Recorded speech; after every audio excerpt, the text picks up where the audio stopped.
तुम्ही सुद्धा जेवणात हळदीचा वापर करतच असाल, पण तुम्हाला माहित आहे का, तुम्ही जर हळद जास्त प्रमाणात खाल्लीत तर तुमच्या आरोग्यावर याचा वाईट परिणाम होऊ शकतो। तर आजच्या या व्हिडिओतून आपण हळदीच्या अतिवापराचे परिणाम जाणून घेणार आहोत। नंबर 1, पोट खराब होतं। हळदीचे जास्त सेवन केल्याने पोटात जळजळ, अपचन, पोटदुखीची समस्या होऊ शकते। ज्या लोकांना आधीपासून पोटाच्या आरोग्याची समस्या आहे अशा व्यक्तींनी हळदीचं सेवन टाळावं। नंबर 2, कावीळ।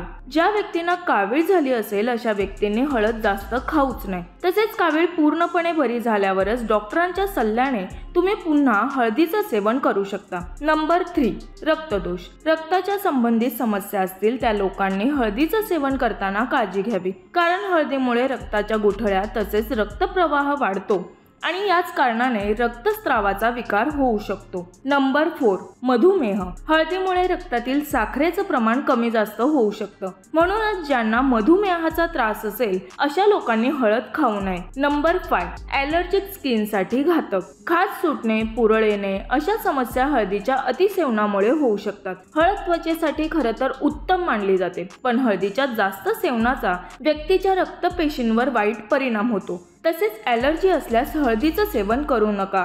त्यांचं सेवन करण्यापूर्वी तज्ज्ञांचा सल्ला घ्या। नंबर 6, ॲनिमियाचा आजार वाढू शकतो।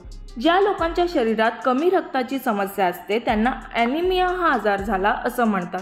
अशा व्यक्तींनी सुद्धा हळदीपासून दूर राहावं। हळदीने शरीरातील लोह वेगाने कमी होतं, याचा थेट परिणाम रक्तप्रवाहावर होतो। लोह ऑक्सिजनचा स्तर योग्य रोखण्यासाठी गरजेचा आहे, म्हणून ॲनिमिया असलेल्या व्यक्तींनी हळद खाऊच नाही। तर जेवणात हळदीचा वापर कमीच करा आणि निरोगी राहा। तर तुम्हाला हा व्हिडिओ आवडला असेल तर नक्की लाईक आणि शेअर करा।